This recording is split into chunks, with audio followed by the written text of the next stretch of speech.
and it's okay to do things scared, right? Like it's not okay to not do things because you're scared, but it's okay to do them scared. And I think a lot of building a business is just like wading through sometimes like scary unknown waters, but still wading through them, right?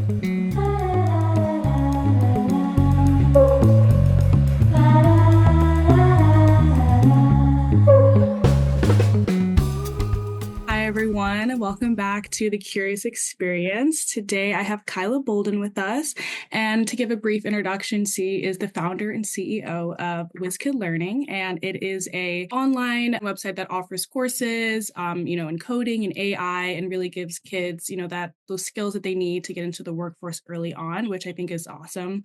I don't know if we talked about this, but I was actually in Black Girls Code growing up. So it was all about, giving those skills to kids early on. And I kind of loved that when I was growing up because it was just a new way of learning. And I got to I remember the first workshop we did, we were in this college and I was making a fashion website and I was so proud of it. I was following the person on the screen.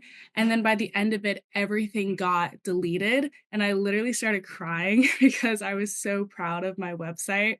And they tried to help me fix it. But from there, I was like, wow, there's really something to kind of taking what's right here and putting it in a digital format. That's incredible that you started coding at a young age. And no, I totally understand deleting all your work. That's something that, like a lot of kids, we always tell them, okay, make sure you save your work, make sure you have it saved, make sure you have it backed up. But it's really cool that you were involved in Black Girls Code. Yeah, I think, in general, when kids are so young, it's really good to put them in programs just to kind of help them figure out what they want to do. I think, I do owe a lot of that to my grandma because she was putting me in a bunch of things, different sports, and coding was one of them. So, I think that's what kids are trying to do when they're growing up, especially when they're in high school. And it can take them a long time to figure out what exactly they want to do in life. But I feel like for you, it came a little bit more natural. Could you maybe speak to maybe how that came to be?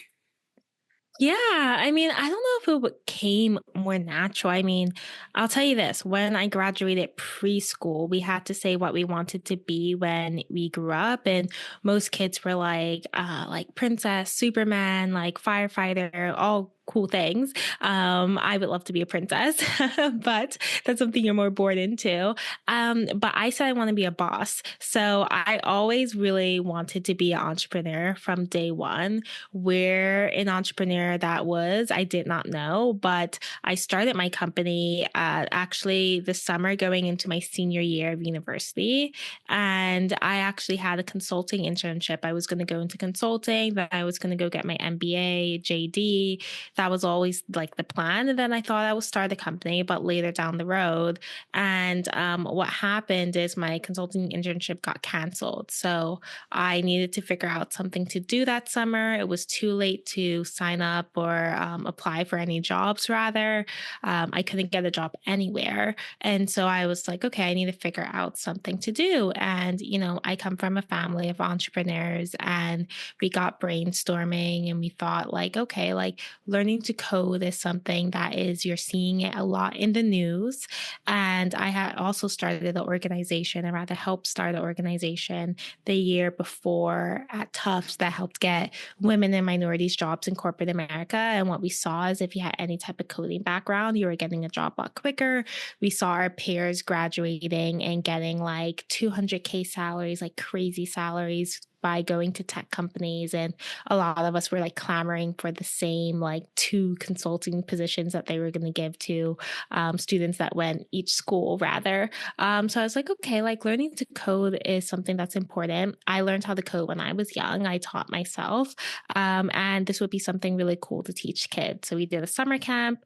And then ever since then, I just haven't looked back. I would say I really feel like God turned something off in my brain that made quitting even an option for me in the beginning, because there were definitely so many moments where it would be logical to quit, and that's in any startup journey. But yeah, it was just something I stuck with, and that was me at age 20, and I'm nearly 29 now, so I've been doing this for a lot of years.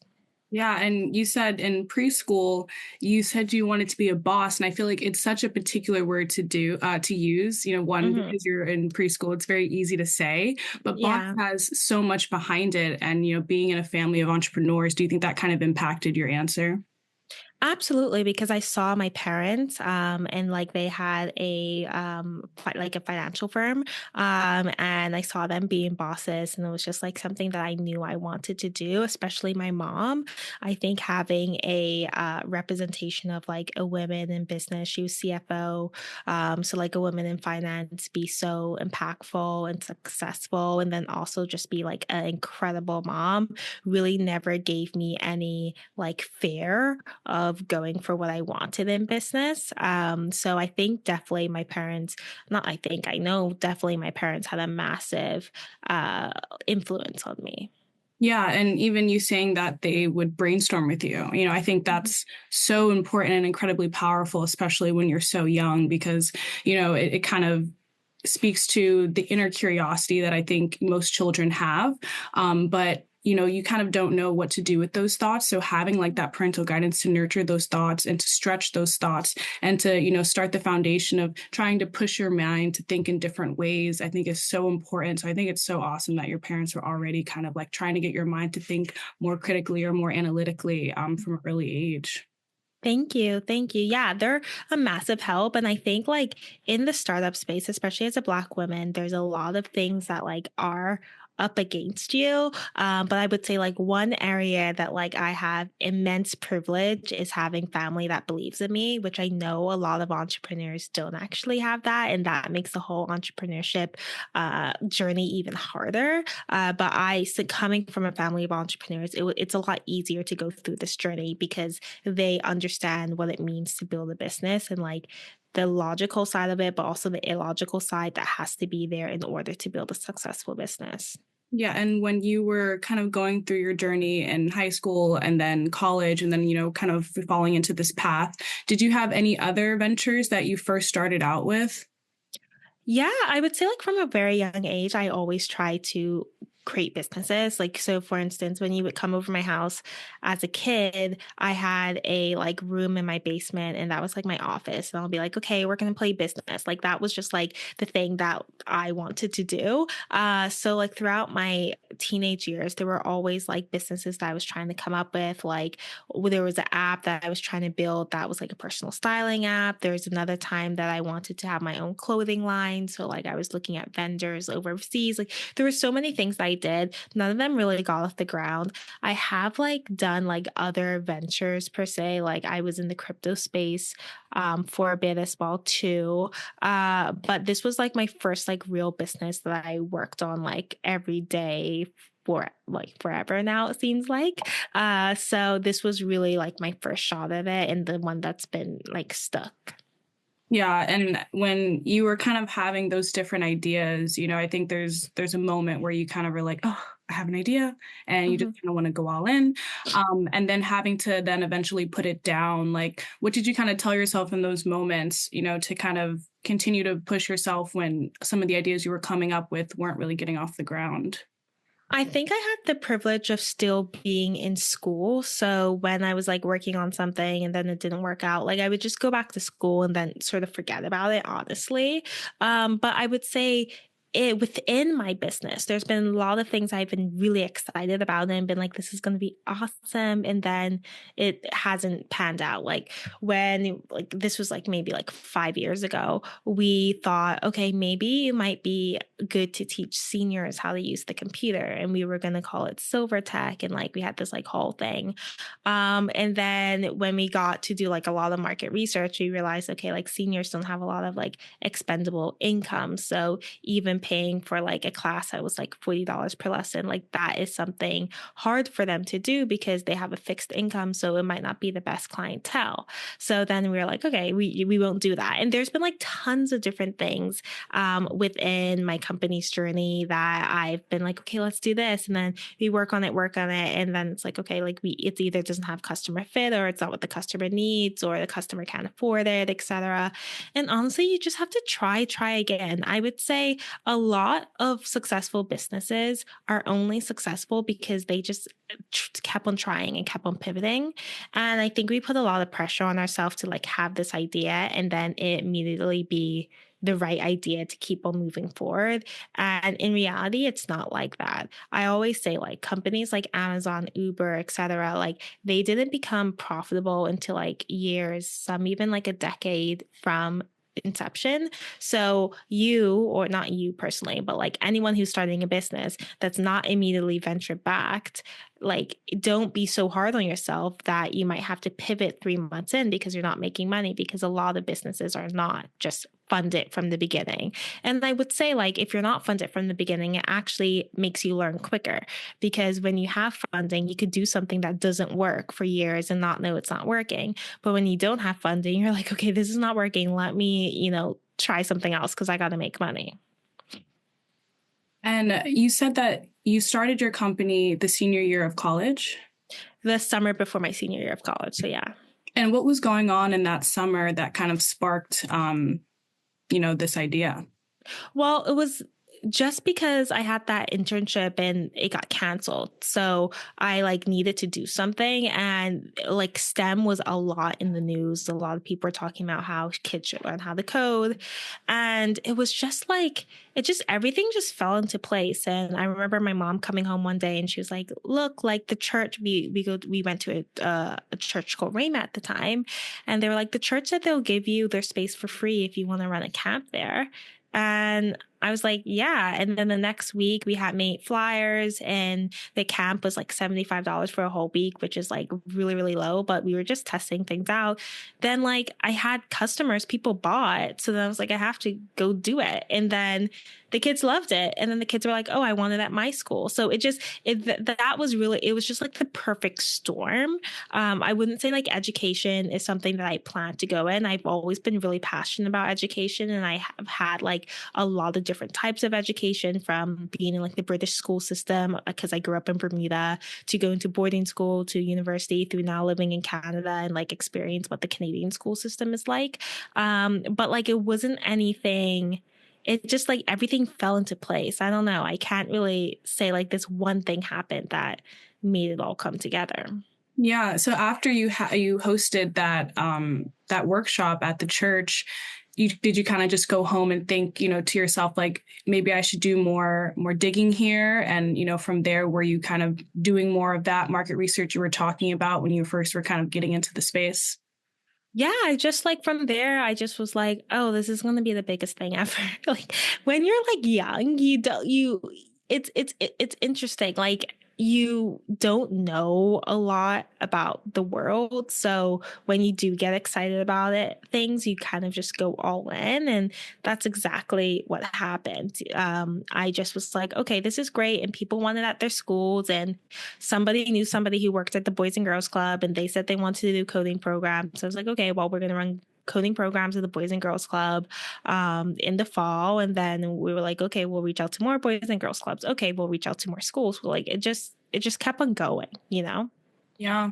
Yeah. So then when were you able to kind of have time to really find that brand identity? Hmm.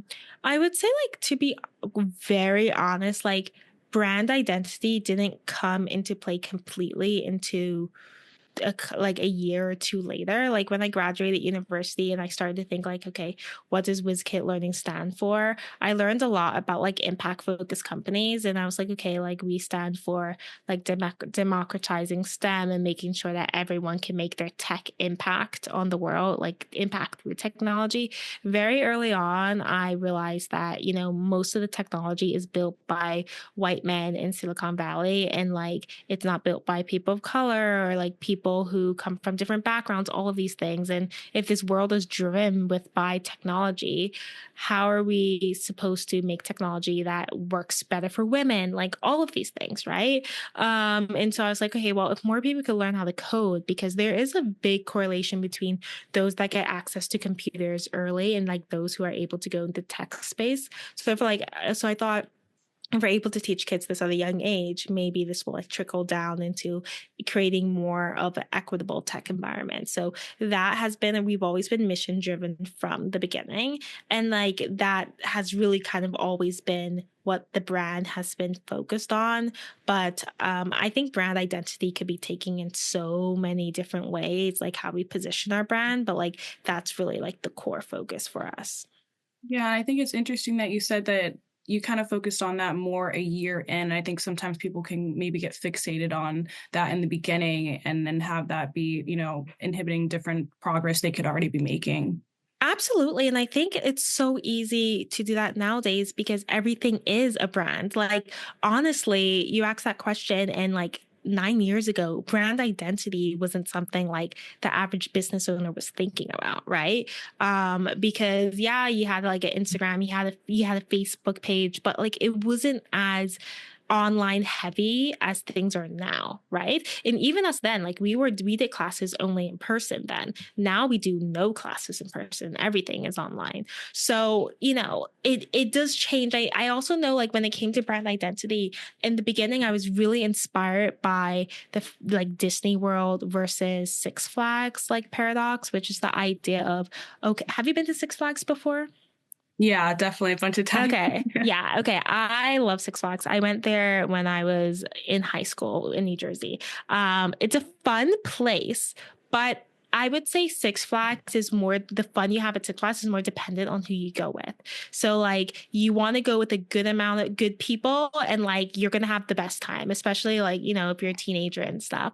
But Disney World, they are impacting you. So everyone that's working at Disney World is there to make it feel like this is like the best place in the world. This is the happiest place in the planet, right? So the people who clean the streets are in cast and character. The people who are giving you your tickets are there to make you feel good.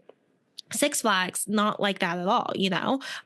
So because of that, I was like, when people walk into a WizKid Learning classroom, we want to impact their environment. We play a certain type of music, we talk in a certain way, we like start the class similarly. I was really also inspired by like workout classes as well too. Like I loved how when I went to, I'm not sure if you heard of Core Power. They're big in Boston. I know solid core. Okay, yeah. Okay, Solid Core is really big now. I love Solid Core, but Core Power was really big back then, and they had like a lot of different locations, and every Core Power class was really similar. And the back then, like when you did, I'm talking like back then, like I was like 20 years ago, but like feels like a long time ago. When you did workout classes, a lot of these studios would play like the same music in all of their locations and do the same exercise like all of their locations all around the world, and like that was to bring in unity, but also to like standardize their workout classes. So I really brought that into our,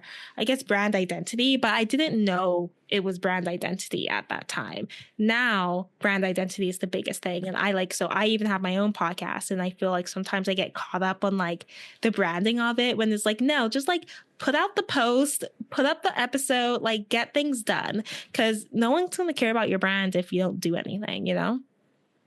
Yeah, it's like, kind of just like making it look pretty, but then, there's not much substance to it. And I think that's what people care about more. And I mean, that's kind of how it was maybe in the beginning because, there wasn't, people weren't being perceived as much. Maybe you were in the newspapers here and there, or maybe word of mouth. But other than that, it was just the service you provided.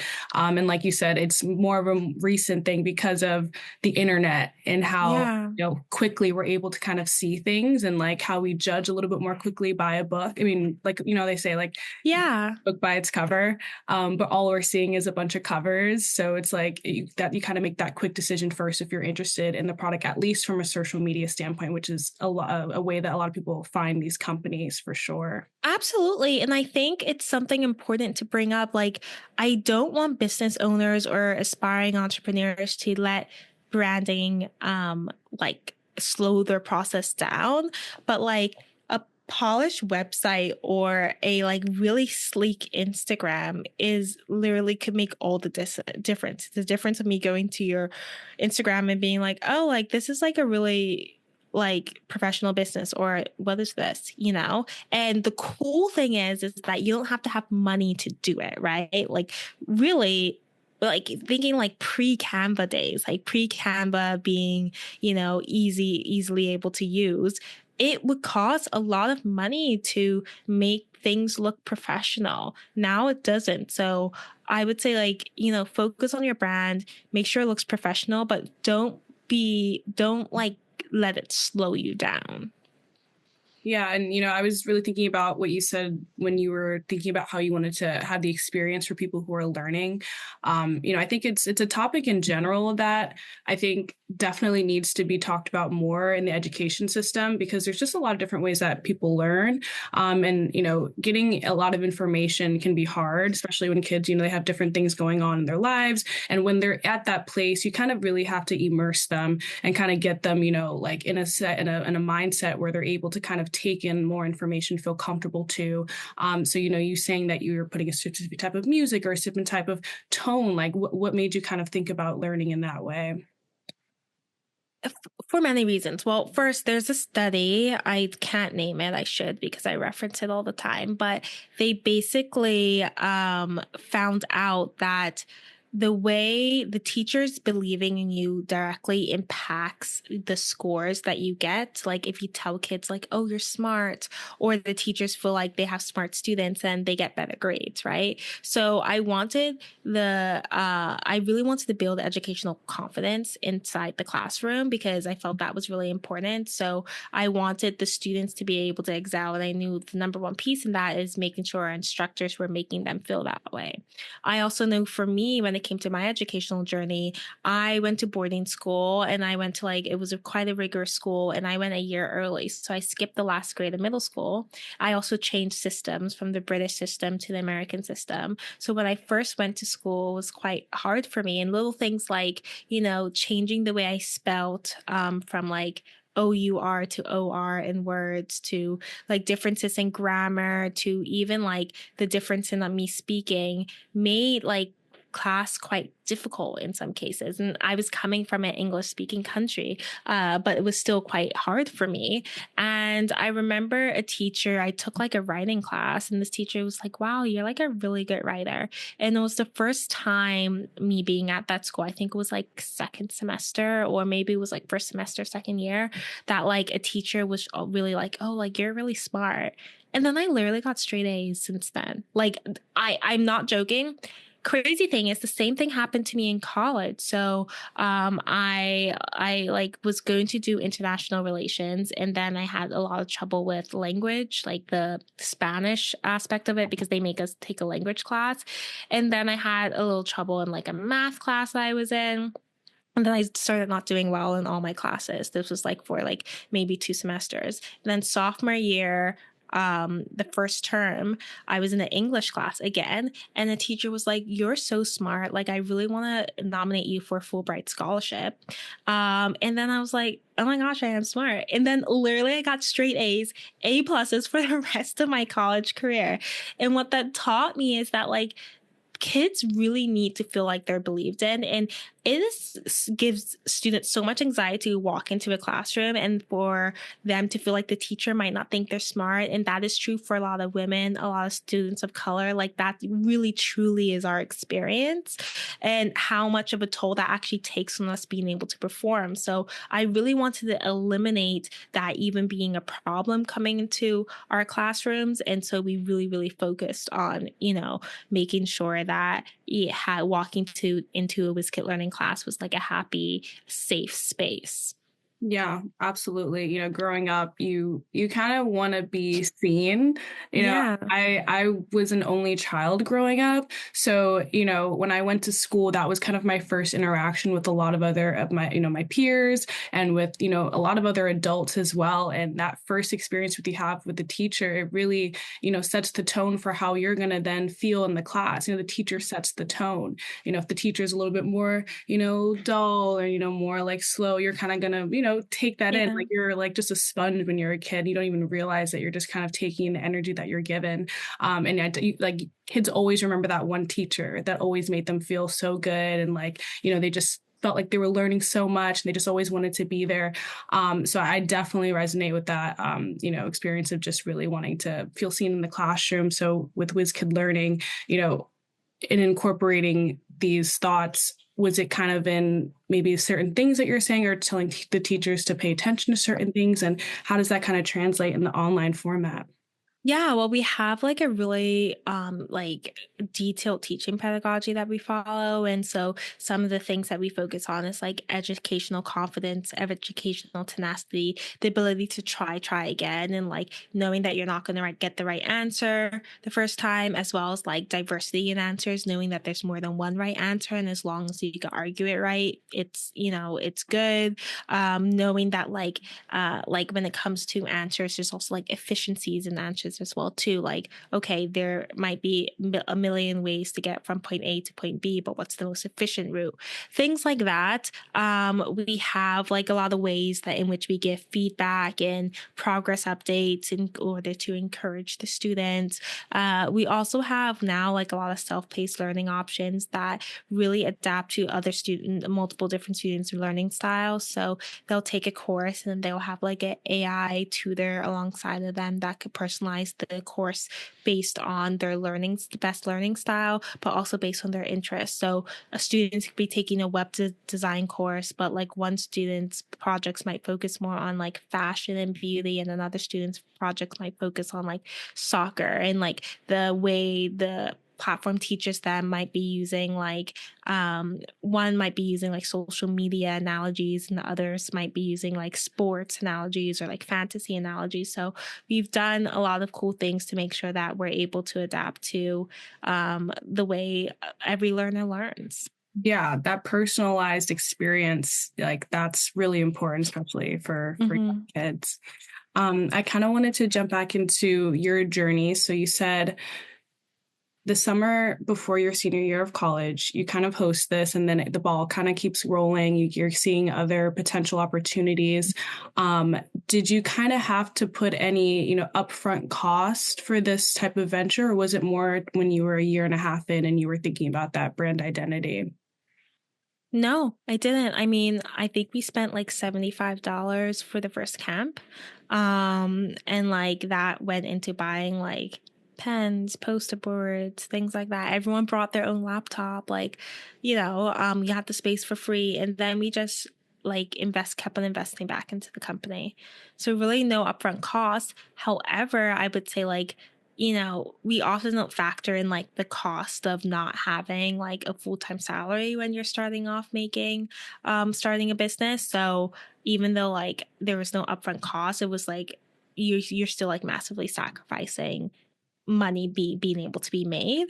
But yeah, I bootstrapped the company for several years until I raised capital. I just raised venture capital in 2022, and I started working on this business in 2016. So that's a good, what, 6 years after, you know, Yeah, me and starting it. when you first started, did you have a team? Was it anyone else that was helping you through that bootstrapping process? Yeah, so I'm very blessed to have like a lot of help from my family, and my brother worked with us for several years and still works with us a lot now. So yeah, but that was like the team. And then when we started getting into more schools, we started hiring more people to go teach those classes. And then I stopped teaching the classes, I would say like 2019. Like I used to teach some, but like in 2019, we had like a lot of other instructors. So then I stopped teaching the classes.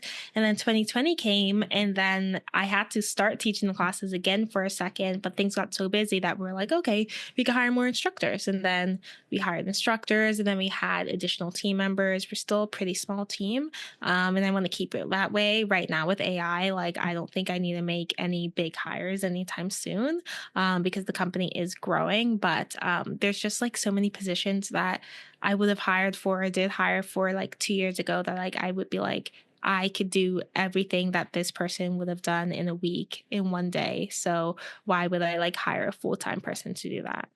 Yeah, and you know, when you got to the point where you were building the company, when did you decide like, okay, I think I might need some VC backing?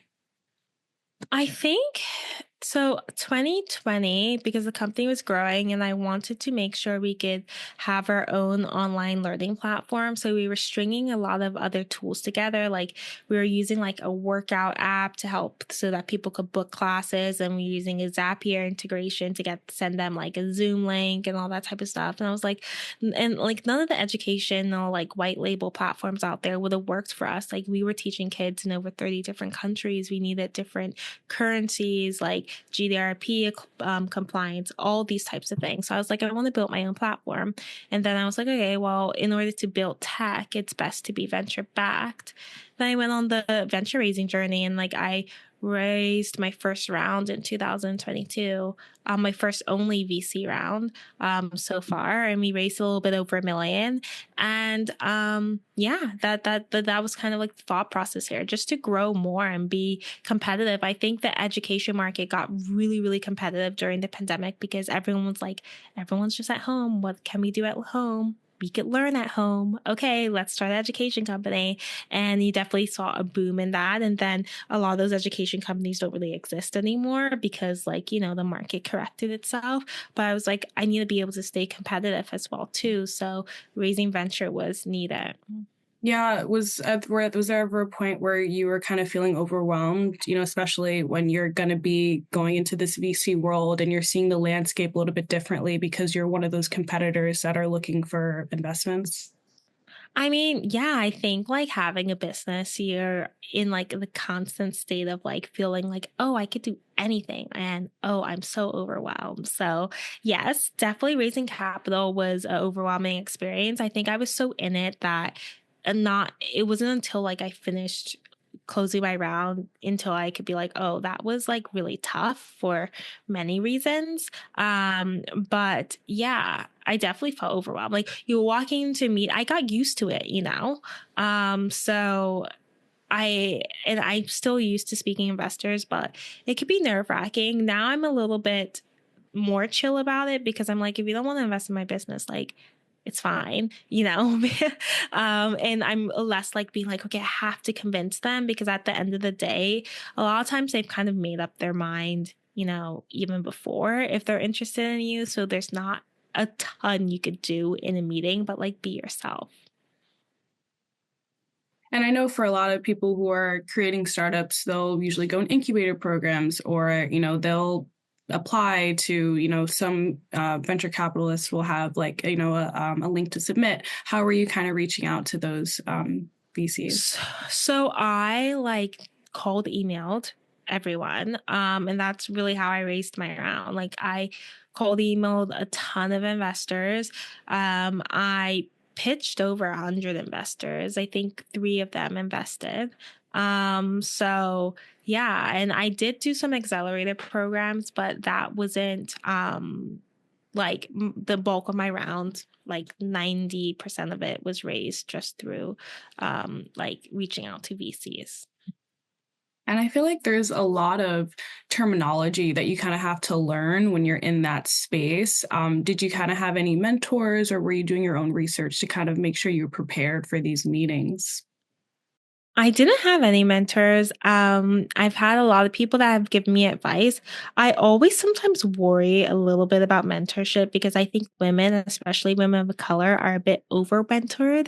And a lot of times the advice we get is like steeped in like bias, even if it's like internal bias, internal misogyny. So I got like feedback that like I shouldn't raise capital, or it's going to be too hard to raise capital, or like, from people that, in some ways were supposed to be my mentors. So I really learned a lot through just my own research, and like running my own numbers and things like that. And then obviously having parents that have a finance background helped me a ton, to be honest. But yeah, I think I was just really learning as I go. Like now looking back on it, I'm like, the amount of advice that's given to founders that's just straight up not good advice is crazy.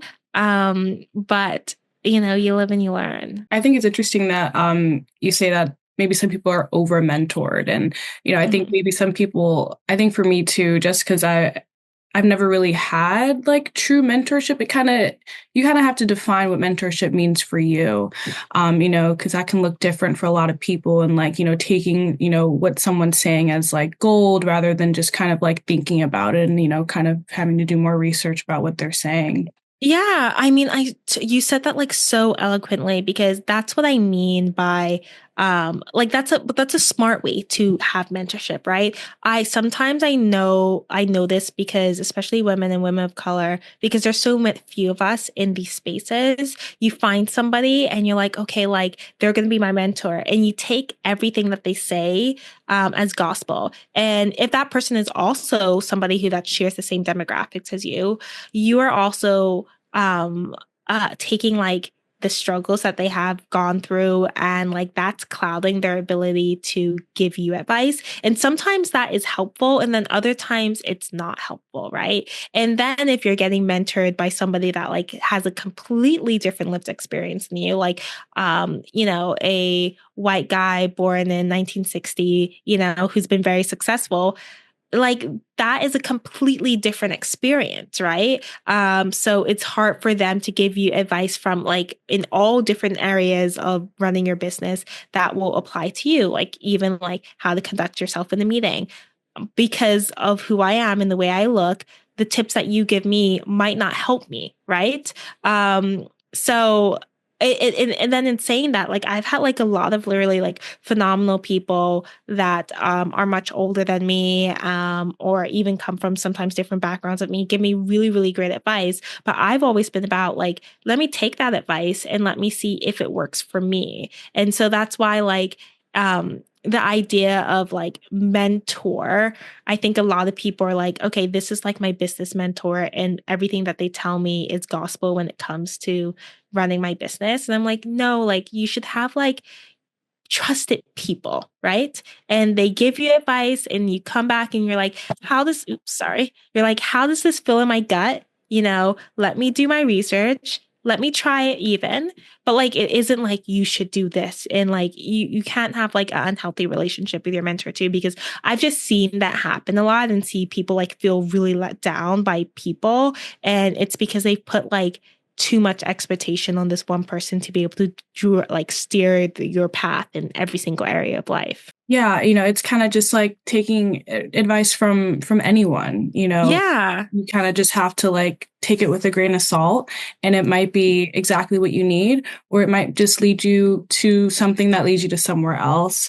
And I think that's a really interesting point to bring up because, like, again, like as a young woman, when you're saying like you want to find someone that looks like you, that's in a similar field like you, and you just want to be able to learn as much as you can, and there's probably a lot of value there, but there's a lot of past lived experience, like you said, that may not apply to you because, the landscape of what, it's ever changing. So you don't want to kind of go into those spaces with, a preconceived emotions that may not apply, to you. Yeah. And so there's this book called We Should All Be Millionaires. And I forget who, I think her name is Rachel. I don't know. It's a black woman on the cover. I think everyone should read it, especially women, especially black women, because the way we've been taught to network and like move throughout spaces and like get a leg up in work is not really from the female perspective. And she talks about how she had this like mentor that invited her to join this like mastermind. And once you meet certain levels of like revenue, you move up and up the mastermind and like whatever. And she like moved up and up and up. And then the last mastermind she was going to be a part of, because she was able to make, I think it was like $1 million a year, but she needed to get a lot of recommendations. So she asked the person who invited her to that group, can you like recommend me? And she said yes. And it came back that she found out this person actually wrote a letter saying she should not be in it because she's not professional, right? And it was based on like a lot of like scarcity mindset, a lot of like I just don't think you should fit in that group. But one of the reasons why I just caution younger people and especially women of having like that mentor that you go to for everything, right, is because they're like 20 years ago, you had to like move up the ranks and time was part of that, right? Like you spend 2 years here, 2 years there, 5 years there, whatever. But now you can move up the ranks a lot quicker And now, because of that, the mentor mentee relationship often feels off. And like, even think about it from the mentor perspective. Imagine you're mentoring somebody that's 5 years younger than you. And then 2 years later, they're at the same place as you. It might feel natural to be like, hey, like I had to spend 10 years to get to where I am, even though you'll probably be like, okay, like let me check myself, how I'm feeling. And you wouldn't do anything to hurt that person. But a lot of people are not as evolved as that. So that's why I'm always in that book, like even explains it far better than I could explain it. But I'm always like, have trusted people. But like know that we live in an age where things could happen a lot quicker and you don't need to ask for permission to get into every room. Yeah, absolutely. I wanted to ask, when you were going and preparing for those VC meetings, I mean, I know for me, I would be like so scared. Like even, when I interviewed my first guest, for this podcast, I was very scared and very nervous. What kind of kept you grounded and how did you prepare? Were you kind of, doing practice calls with people to kind of get yourself more comfortable in what you were saying? hmm Yeah, it was definitely a long journey for me. I'm trying to think because I actually, when I think about it, tried to raise capital a lot before 2020. So I think in 2019, I did a pitch session at Waterloo University, and this is in Canada. And my family drove out there, and I stood up in front of a bunch of people and pitched. And like I guess I didn't do well. I did okay. Like I was a little bit nervous, like my voice was shaky, but I remember the person, he wasn't like a mentor to me, but like one of the angel investors that invited me there, he was just like, well, you were very nervous. And he said that to me as soon as I got off the stage. And then it made me feel like really like, oh my gosh, like I didn't do well. And then there was also a time, I think I was 21 at this time, I had a TED talk. I did a TEDx talk and I was really prepared for it. And in TEDx, they tell you how long you have left. It's only 17 minutes. Like they'll make the lights go dark on you, apparently. But they hold up like 10 minutes left, 2 minutes left, whatever, like that time. And the person who was responsible for that was on their phone. And when I was halfway through my speech, she held up 2 minutes left. And like I was only halfway through. And I froze on stage. I was like, oh my gosh, what am I going to do? And like I went and I finished my speech. But like it was those events made speaking and like presenting very scary for me. So when I went into first raising capital, I was very nervous. Like I was like, oh my gosh, like I'm gonna have to speak to these people, and like some investors are so kind and like so nice, and then other investors are not. That even made it even more nerve wracking.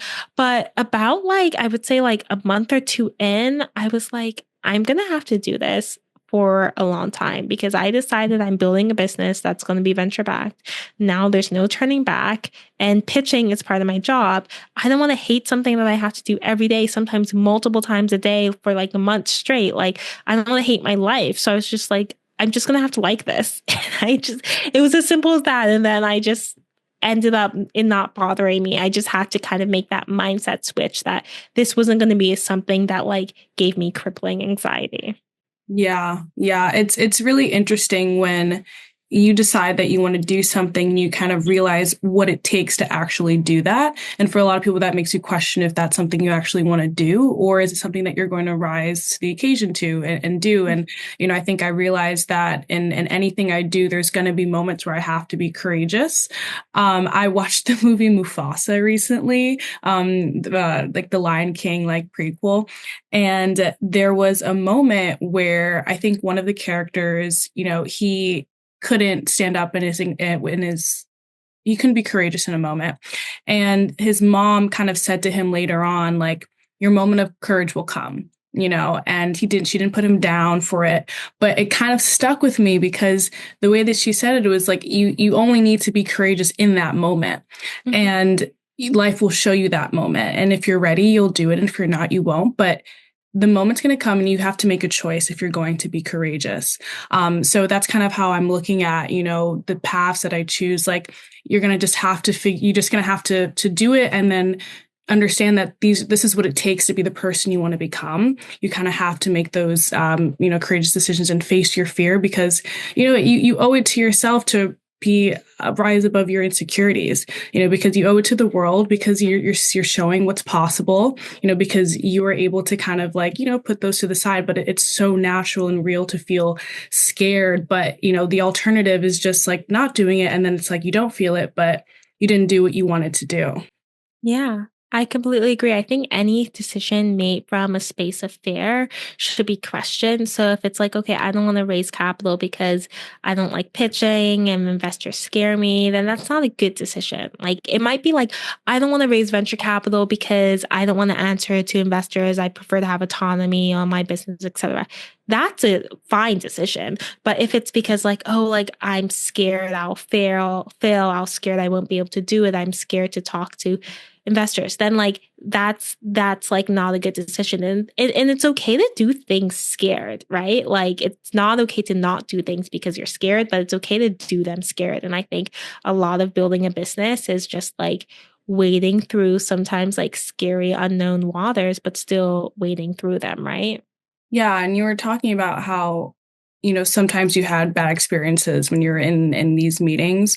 And I know for me, one time there was this app that was going around in New York that was like you can meet with groups of people who have mutual interests, and one of them was, for startups, people who had startups, you could like meet people there. They had a couple of different ones, like golfing, like women in finance, and I decided to create one because there was a lot for existing startups, but I was like, there isn't one for aspiring startup founders, and I wanted to kind of create a space where I could meet a lot of people who were kind of thinking the way I wanted to, the way I was thinking, and maybe I could make a connection there. So as I was creating it, people were flooding in. I'm like, okay, like, this is good. People were trying to like coordinate a place to meet. Definitely was getting nervous, but I finally like had the day and the place picked out. And when I got there, I was sitting down there, and a lot of people around me were like really older than me. And like, honestly, there was times where they would come in, look at me and be like, oh, and like kind of like disappointed, but I was trying not to take it personally because it's like, I kind of said what it was. Like it's for Yeah. aspiring founders. But I definitely was being judged for how I looked and my age. And I kind of had to like, grapple with that and try to shake it off. But it definitely impacted how I was then, kind of operating. Have you ever kind of felt that when you were in those rooms? Oh my gosh, yes. It's been many of a conversation I've had like with my therapist and life coaches and stuff because it is like, yeah, I've to answer your questions, I've given full pitches and then the person be like, like, okay. And like, you said you were the CEO. And also like, just curious, how old are you? People do have to understand that that's like such an awful thing to experience at the end because that tells me you were just not really listening to what I was saying and you were judging everything from the lens of my age. And people might be like, okay, that's not that big of a deal just because they think you're like XYZ age doesn't mean that they're thinking differently about your idea. But it does because honestly, if somebody who's 40 comes and says like, this is a great idea, you're taking their life experience and all of these things into it. And then you're like, okay, you're already prompted to think it's a better idea. Similarly, if like a 70-year-old was like, I have a social media app, you might be like, thinking differently because you're judging it based on the fact that their age. Age does play a lot of into how we perceive people. And when it's okay to look at somebody and be like, oh, like, I didn't think that person would be that young. But then you actually have to move past it and look at like listen to what they're saying. And I really think that women unfortunately experience this a lot more than men because, like there's no reason why anyone should be like, you're young because all of the biggest social media apps were created by kids, right? Like in high school or like in university, rather, right? Like they were created by really young students. So there's no reason why that should be like like a negative, but it is a negative sometimes. And I don't know. I've like gone back and forth with this one because it's something that I have experienced a lot. Like, and I find it hard, especially when I like give a presentation. And then it normally starts with like, oh, you said you were a Google for Startups founder. Like they're questioning like the things that I'm saying, if it's true. And then it's like, oh, like, so you don't answer to anyone. Like, is there anyone else that has to make a decision besides you? Like, I get this all the time. And I just kind of like, I decided speaking, like public speaking was going to be something that I'm afraid of. I just really decided that this cannot be something that upsets me because it happens too often, that like it's going to be really like depressing if it's something that I choose to be upset about. And I just kind of made the choice to be upset about it. And I've even like, come out very early and like done things like, you're probably wondering like a little bit more about me. Since I'm the founder, I started this when I was 20. I'm 29 now, or I'm 28 now, rather, going 29. Sometimes I say those things because I'm like, I don't want you to sit through the whole meeting trying to figure out my age. And what I've noticed is that the people that don't want to buy from me because either I'm a woman or I'm young or whatever, weren't going to buy from me in the first place. So must have well, like, there's no sense trying to seem older or whatever. Just like let it be. And then also know that that person probably feels a little icky when they've like asked you your age and like question your credibility because it's just an icky thing to do. And we as humans in North America, I feel like it's probably like this all over the world, but like I would just say in North America because that's what where we're living. Know that like it's not okay to ask anybody their age in a professional setting. Like I think that's something that we could all say that it's not okay. And for anyone that's doing that, just might not be the best customer for you. Yeah. Yeah, and I was listening to your podcast, which I recommend everyone listen to. I was actually listening to it when I was thinking about creating this one. But you spoke about having a persona and kind of having that be a little bit of an armor for you when you go into these spaces, and it kind of, can dictate your mindset. Is that kind of something that you bring to those meetings as well? Absolutely, absolutely. Like I'm definitely somebody that, I forget the exercises that the exercise it's called, but it's when you like stretch out your hands really wide and like that's supposed to make you feel like more powerful. And I definitely like bring that persona to the boardroom when I'm doing meetings. And it makes me also feel like, okay, like if this person is rude, because that's going to happen a lot in meetings, especially when you do like founder driven sales, especially when you're pitching VCs and stuff. It's like, okay, they're not being mean to me. They're being mean to like my persona, if that makes sense. And then another thing that I do is I read a book called The Four Agreements. I recommend it to anyone because it's really short, but it gives like these four rules, which is like never take anything personally, never assume, always do your best, and oh my gosh, I forget the other one. I forget the fourth one. But those are three of the four ones. So I'm never, when I'm in a meeting, taking anything personally. So, like, if the person's rude, if the person's offhanded, if the person's like, like 25 minutes late to a 30-minute meeting, like these things, like, I'm not taking them personally because I'm like, that person does not know me. And I think it's important in business, especially as women, you should be authentic, but like, you don't need to be buddy buddy with like everyone, if that makes sense. So like that person doesn't know you. They don't know your favorite color or like your favorite food or like your deepest, darkest secret. So there's nothing for them to judge you on. So they're just really the way they're treating you is more of a reflection of like how they feel about themselves in that moment. Yeah, and when you are in that space and you're in the meetings with the VCs, how are you kind of responding to questions that you may not know and like being able to pivot, what you're saying to, bring it back to maybe what's important? Yeah. You know what? It's interesting. I really get, especially now, get asked questions that I don't know, that I feel like I need to answer, if that makes sense. So, in the beginning, maybe I didn't know what my TAM is, which is total addressable market. Maybe I didn't know what my gross profit margins were, but like, every time I didn't know that, I would be like, oh, I'll write it down.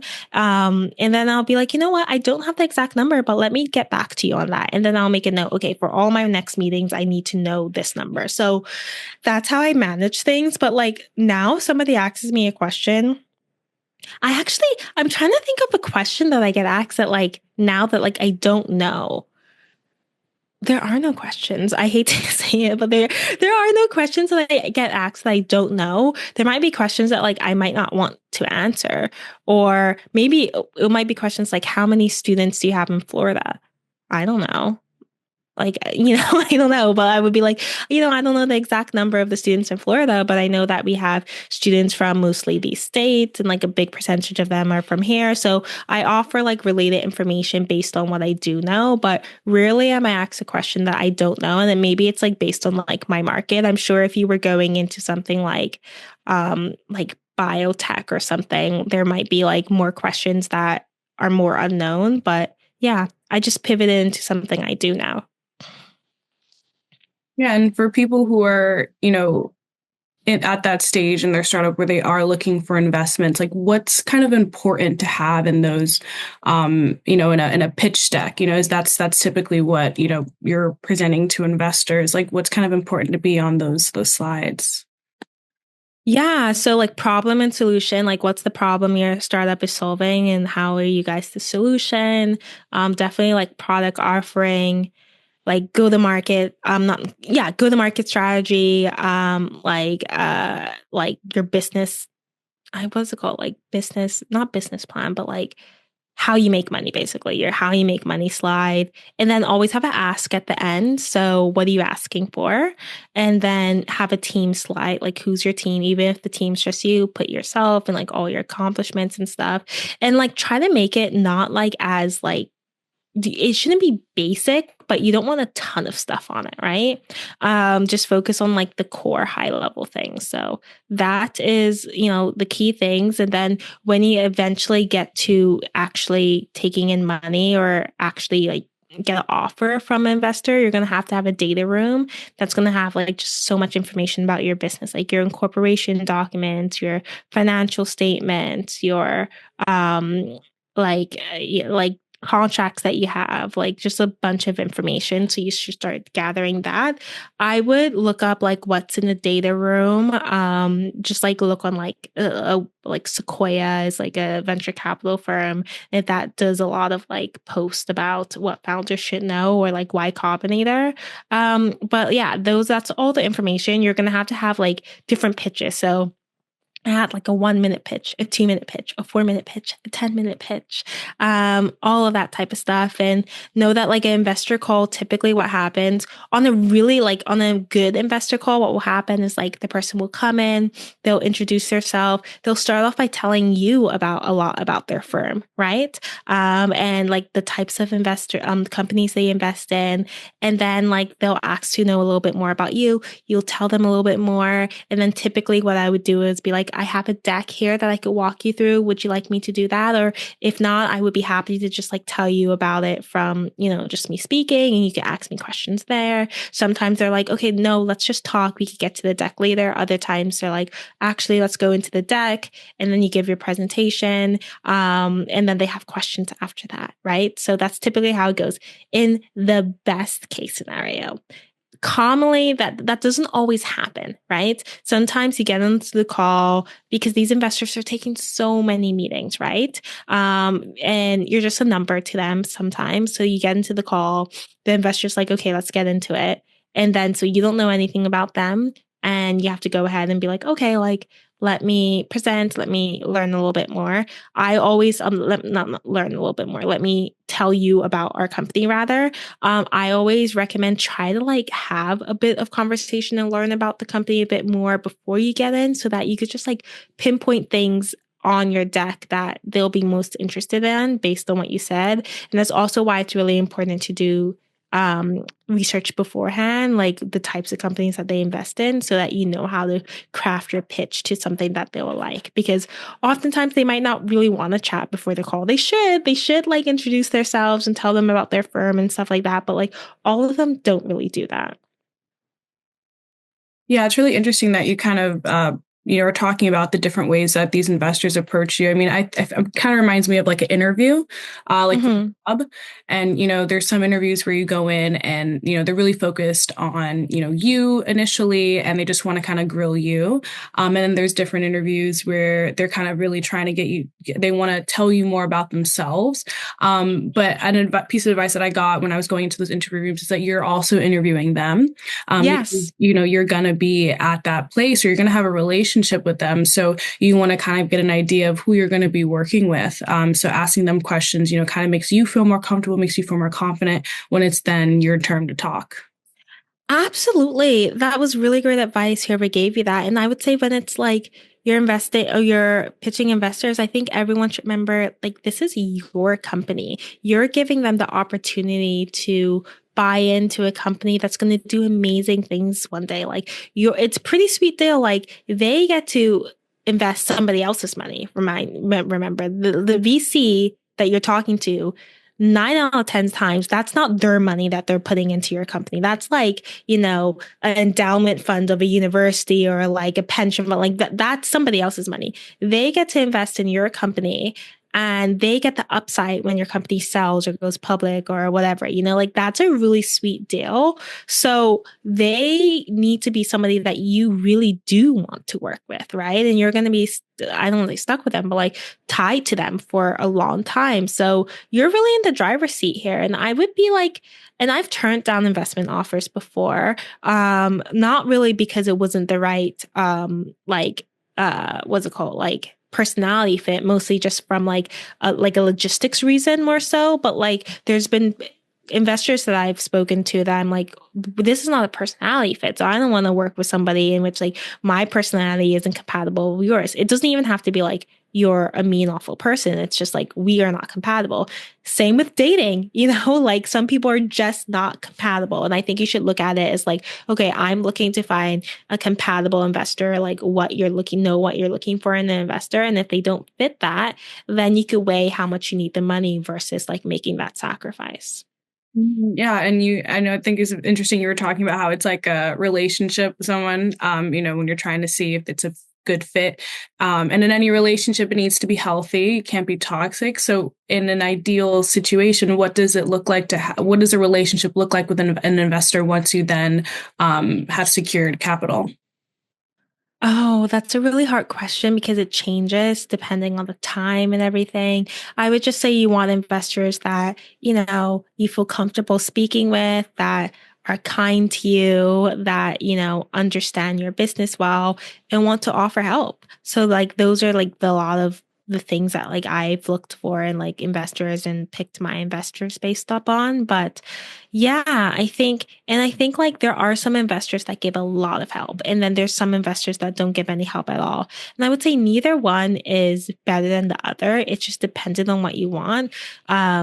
Yeah, so it really changes. I would just say you want somebody that you could trust because you are in this situation for a while. So it's just you want a compatible investors, especially at the seed stage. And, as time goes on, you might get an investor that might hand you a bunch of money, way more money than you got at the seed stage, and you literally won't hear from them ever again, which is fine. But when you're at the seed stage, it's definitely a closer relationship. Yeah, and then, what does that then look like? Are you having like quarterly calls with them or month? Oh, you mean logistics? Yeah. So logistically, like for me, I met with my investors on a monthly basis until like 3 years in or like 2 years in rather. And then I meet with them quarterly. I send them like every month or every other month, I send them updates on how the company is doing. So yeah, that's how that's kind of logistically how it looks like every year. Like we fill out a form that like reports back how our company is doing. So yeah, that's like how it like looks like and progresses. They oftentimes introduce you to other investors. Sometimes investors will introduce you to potential like businesses that might do business with you. So yeah. Okay, yeah. So they're kind of, I know you said that it's different per investor. And when you said that some help you, that help you were kind of speaking to is, maybe giving you more opportunities for business opportunities or Yeah. opportunities. or speaking opportunities, or like connecting them with their contacts because they're in the investment space too. So yeah, it looks like some of them are very much in it helping you grow your business, and other times other investors aren't. But it really, like, none is better than the other. I would just say it's dependent on what you need, because you could have an investor that like might text you every week, and that might give you like massive anxiety having to respond to somebody on a weekly basis. And then you might have investors that like you only hear from like once a quarter, but like they're sending you something that's like really helpful. So it really, it's like a person. Like I can only really compare it to dating. It's just like what is compatible for you at a specific time of in like point in the journey of your business. Yeah. And investment aside, I found you through social media, and you kind of talking about your journey of how you were able to get to where you are, maybe from that, from Where the. did you find me through? Was it TikTok? So I think I did find you through TikTok, and then I found you on LinkedIn, and then I found you on Instagram, and then I found your podcast and everything like that. But I'm pretty sure it was TikTok before it So was like interesting. banned and unbanned. It's like really weird over here right now. I don't know what's going Uh-huh. on. But what inspired you to kind of document some of your journey on TikTok? You know what? I've always been like, I grew up in the age of the YouTuber. If I was less fearful of what people thought of me when I was a kid, I would have definitely like been vlogging. And I kick myself sometimes because I really had like an interesting high school experience. Like, I'm sure people would have loved to know what it was like to go to boarding school and be an international kid and stuff like Mhm. that. Anywho, I digress. But I don't know. And I got into coding because I wanted to go into fashion. So like I needed to, it was when the blogs were just becoming big. Like, and I thought it was really cool that you could follow somebody from like around like in a different part of the world. Like there was this girl named Chiara. She's still named Chiara. I don't know why it was like was. She still is named Chiara, and she's like very popular in Italy. I think her it was like the blonde salad. That was her blog. And then there was another guy that like from Tokyo. He had a blog, and I was like, this is so cool that like everyone's communicating online. Like I need to create a blog. So that's when I started diving into like HTML and CSS.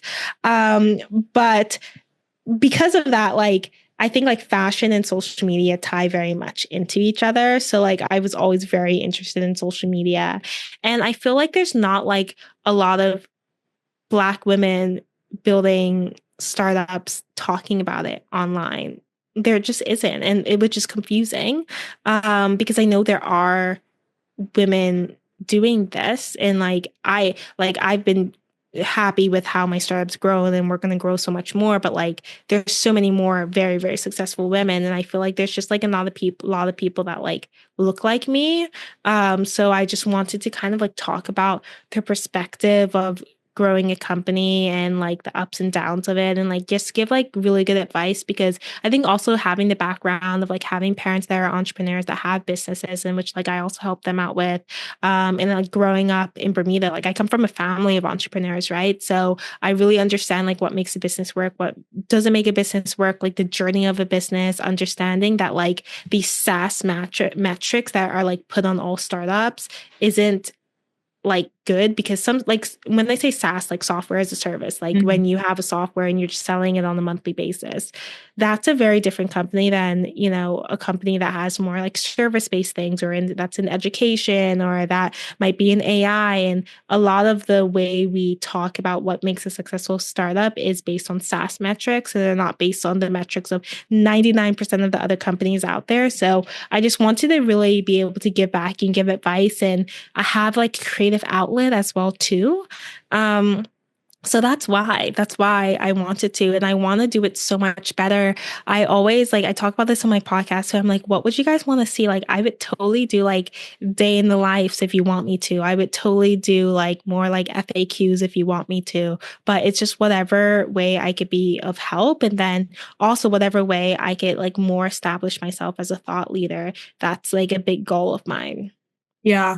And I feel like I've heard you speak on thought leaders, and I don't know, it's honestly the first time I've ever heard of that term. And it's so interesting because I feel like I've just never thought of it like that, especially with the use of social media, because there are so many people that have expertise in certain experiences that they share, but podcasts in general have kind of gotten a lot more popular because people like to hear people talk, especially if they feel like there's something that they could learn from it.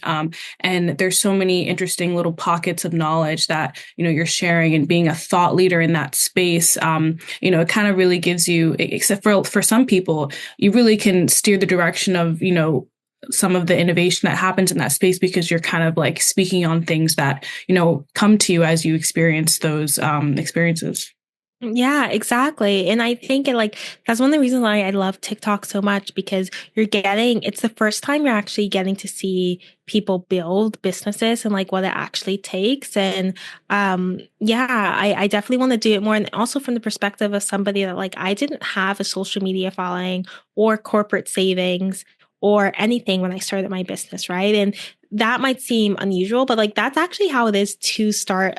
What it's going to be like for most of us, right? Like I didn't get venture funding a year into starting my company, or not 30 days, like 6 months into starting my company like that. But that happened like that. That's for most people, but that's not what you see on social media. And you realize you're taking advice from somebody that like got $5 million 6 months into their company. That's totally different than the majority of people. And sometimes I kick myself. I'm like, oh, like, why do certain things have to like take so long for me, or like have been a little bit harder for me? But I'm like, okay, like this is great because I actually get to hone my skills better and like give good advice. Like I'm able to give really good advice on what to do when cash flows low and you need to bring money in, or what to do when you're starting a business and you have no customers. Like, how do you get traction really quickly?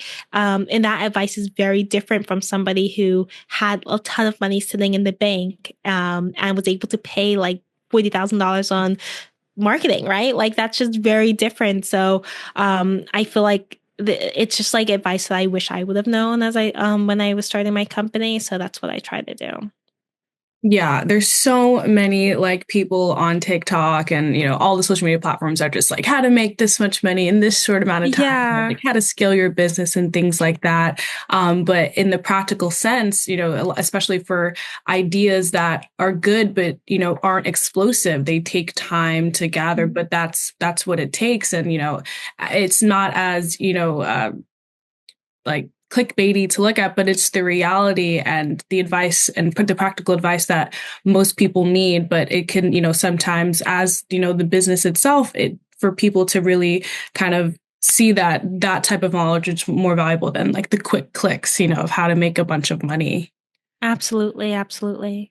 And with TikTok, how has that helped you as a founder? I think it's helped me a lot in meeting other founders and like other people in the space, like, meeting you. I was on another podcast with somebody named Abby. She has it's her podcast is called Marginal, and she's the CEO of a company called Cow Pow. I met her. I've met like a few people through TikTok, which is cool. I've never met anyone through Instagram. So it's been really nice getting to see other people's perspective. I think it's helped me in my founder identity, less in my business. Like nobody's bought from my company through TikTok because we just don't have that type of business. We do mostly like B2B, right? But who knows? They could have seen me on TikTok. Who knows? But like, I think when looking at my identity, and it's the beginning of the year, so like, I feel like I do a lot of identity work in the beginning of the year. I am like a businesswoman when it comes down to my core. I'm an entrepreneur. Like, if I had a company that was selling toilet paper, I would be just as ecstatic. Like, I promise you, like, I would be in it. I would be obsessed. I will figure out a way to make an impact. I'll be like, okay, we're doing bamboo toilet paper because it's better for the environment. I would be just as into it as what I'm doing now. And it's because like I'm an entrepreneur to my core. And it's so fun for me getting to connect with other entrepreneurs, because like that's just like who I am. And I think oftentimes, unless you're living in a really big city, like I mean, I live in Toronto, but Toronto isn't as entrepreneurial as like a place like New York might be, or like San Francisco, etc. So it's really cool getting to connect with more like-minded people, because oftentimes when you're an entrepreneur, like your peers might not understand what you're doing. So it could feel like quite lonely. Plus, I work from home, so it could also feel quite lonely. So it's nice to get to see other people doing what I'm doing. Mm. Yeah, and outside of social media, do you kind of go to conferences to meet people too when you're networking? Is that kind of something you would something you'd recommend for people who are trying to find more like-minded people? You know what? I don't love a conference, but I do go to them. And I'm not saying that I don't love them because they're not helpful. I just think the cost of them could sometimes outweigh what you get. And it's such a long tail way to get like to see what's it called, progress, meaning like you might go to a conference and you might not get a deal from that conference from like 2 years later, if that makes sense, right? Like I always suggest like if you go to a conference, like the best ROI is if you go get on stage and like you're pitching or something, like that's when it's worthwhile. But just going to a conference, I've actually never seen the value of a conference I went to that I wasn't pitching at, to be honest. I might learn a tidbit of information, but was that tidbit of information worth the $5,000 I had to pay for like hotel, etc.? So not really. And like I don't find I meet people a lot at conferences. I met a lot more people through like accelerated programs. I haven't been in any like very traditional accelerators. I've been lucky to be in one accelerator called Generator, and they gave me 100K at the same terms as my safe investment, as the $1 million rounds I've raised. So that was great. And I met a lot of people through there. And then grad programs like Google for Startups, they gave me another 100K, and I met a lot of cool people through there, that other founders. And then I was a Cartier Women's Initiative Fellow, and I met people through there. And like they've been some of my like closest friends that I've met because it was the first time I was in a room of like women from around the world that like live the same experience that I do. Like they're also impact focused founders. So that's where I've met like a lot of my founder friends through those types of programs. Conferences, no, I don't think I made one there. You know, I did make friends from like an investor conference I went to in San Francisco 2 years ago. That like I still talk to this day, a few people, but that's rare. I wouldn't say it's the best place to go to network. But like I'm not saying don't go to conferences. I feel like I'm giving like bad advice, but like I'm just like they're really expensive. So as a Yeah. founder, like if you're gonna drop 2K on something, make it something that's gonna get you money. Like you can meet people other places and not spend 2K.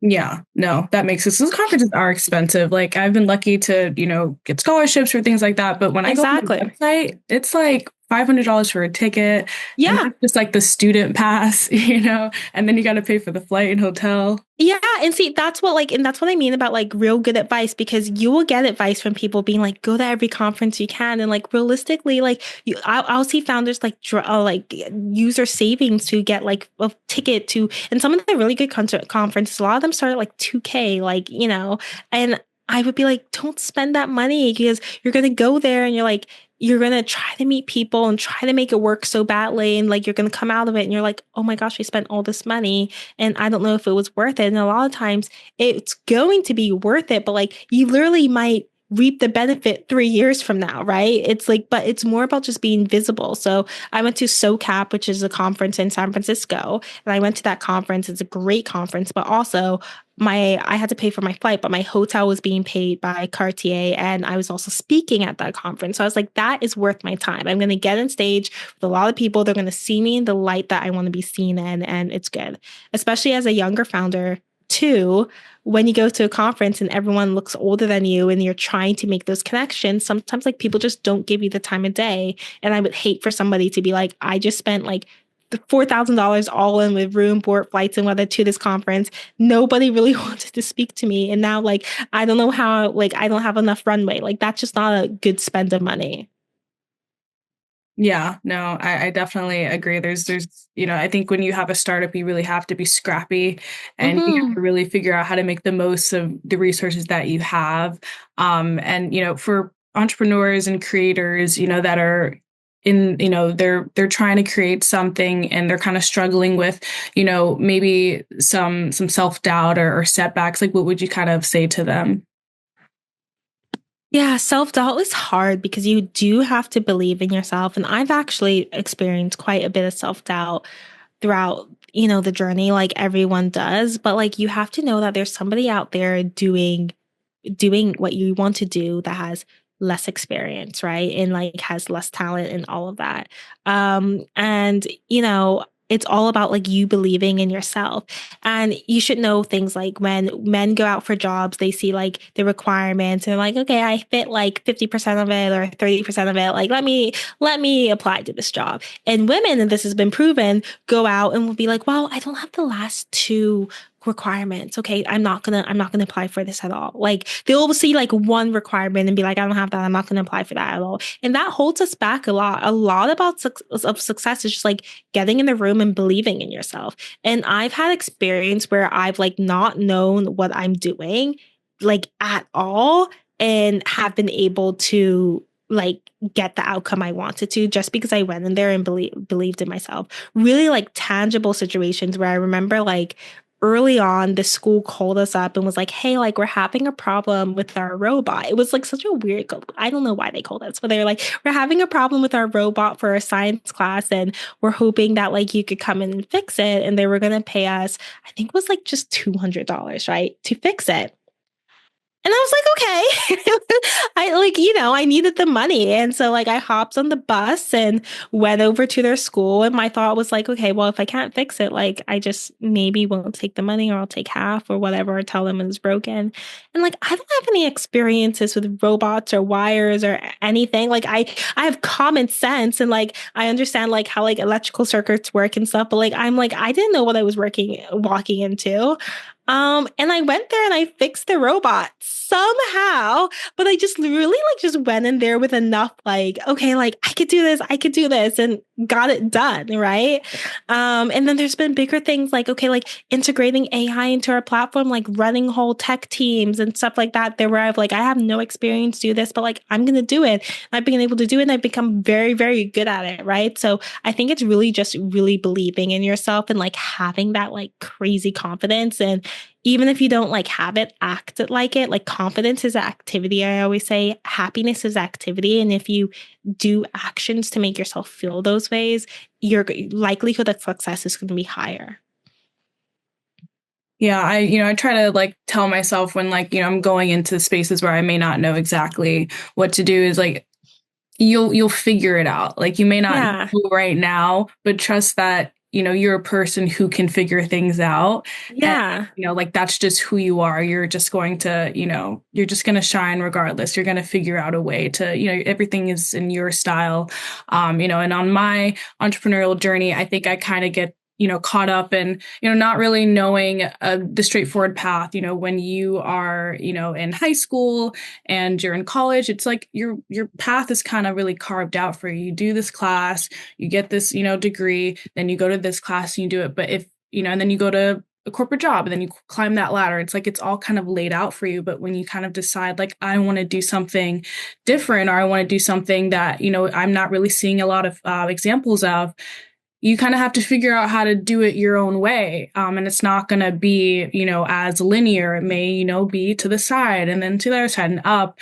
And that in itself can be, intimidating, to say the least. But just knowing that like, I'm going to figure it out, like for me, in my entrepreneurial journey, I've grown a lot and just knowing that this is something that I want to do, but I'm like, I obviously need to learn. I need to, surround myself with people and things that are going to make me think more and develop myself more. That's kind of why I created the podcast. But that's just me kind of just figuring it out. I'm like, okay, it's not going to happen this way. Maybe it'll happen this way. And that's what I Yeah. encourage people to do is just like always try to figure out something else. That is so smart. And I love what you said. Like you identify somebody like, okay, I'll figure it out. And I think something that I do is I always tell myself like, I'm an excellent problem solver, right? So like that's something I identify as. And then I also know for me, like I always say like God is, ordering my steps. So, and we all I mean, it depends on what you believe, but like at least I believe that like everything happens for a reason. And as long as I'm working hard, doing my best and moving forward, like there's not really many wrong steps I could take. And like if I take a step that doesn't lead to my outcome, it's because I was saved by something or I needed to learn that lesson before I get something even bigger. So that's super important. And I will always say like which is exactly what you did. You were like, okay, I know I want to learn. I know I want to be an entrepreneur, but like I need to learn. But you didn't just be like, okay, I'm just going to like speak to a bunch of people about entrepreneurship. You started your own podcast. Do something, right? I would say like you just keep on doing things and you're going to get closer to your entrepreneur journey or that business that you want or succeeding in that business. Just like keep on doing stuff. Don't get stuck in analysis paralysis. I've been stuck there before. And then you like analyze, analyze, analyze. And the more you think about something, the more wrong things could happen in your brain and nothing's happened, but time has passed, right? So, yeah, I think just getting out there and like trying to actively take steps towards your goals is the best way you could do it. Yeah. And the time passing, it kind of freaks me out because I'm like, when I was thinking about going to law school at one point, I think everyone thinks about that when they come out of college. Yeah. Like, what's next? My aunt was like, the time's going to pass regardless. You're going to either have it or you won't. And I was like, oh Yes. my gosh, you're so right. That's so true. I have an aunt that is a doctor now, and I think she studied originally to be an accountant. And then she was like, you know what? I actually really want to be a doctor. And my parents told her, but she was like, it's going to take 8 years. And I think she might have been in her late 20s or even mid 20s. But like, it just felt like she should have started it like several years ago. And my parents were like, time's going to pass anyway. Like, you're either going to be like 37 and a doctor, or 37 and not a doctor, and have to go another 8 years. Like time will pass. And I do remind myself a lot of this, like as somebody, like I'm turning 29 next year. And I think when you get to 30, like there's like, oh, by 30, you should have this and that and this and that and this and that. And you could become like a slave to a timeline, but just know that everything is happening on the right time. As long as you keep on doing stuff, like you don't have to do like everything, right? But you need to just keep on moving forward. And some things are beyond your control. And I would even say like the success of your business is sometimes beyond your control too, because like somebody has to buy it. Like you can't buy your own products and make your own money. Like it doesn't work like that, right? So you have to do all the things that's been in your control and try to like be okay with the stuff that's not in your control. Absolutely. Absolutely. And are there any upcoming milestones for WizKid Learning that you'd want to share? Well, I'm trying to think. Or anything you just did? I'm gonna be like, no, but like, I mean, we're doing cool stuff all the time. I would say like we're always launching new classes. We've developed a lot of cool like features when it comes to AI, like integrating that into our offerings. So like we use AI to like grade for students, so teachers don't have to grade their work. Like a lot of more like personalization when it comes to AI. We'll be making a lot more announcements, I think, like towards the end of January, February. And I don't know when this is coming out, so it might be around then. But like I think our company is going through a big transformation this year, and I'm really excited for it. I mean, it's almost 9 years, right? So it's almost 10 years rather. A lot has changed in our history, and we're excited to keep growing and continue to impact children and adults everywhere. Yeah. Yeah. Well, thank you so much for joining me on this call. I think, a lot of people can definitely learn a lot from this just within themselves and like, understanding that the journey isn't always going to be linear, but it's about you. And, the end really stayed with me. Just like do something, my worst fear is kind of just be stuck twirling my thumbs and kind of getting in that analysis paralysis you were speaking of. Yeah. I think it definitely gives some people to think about. Thank you. Thank you so much for having me.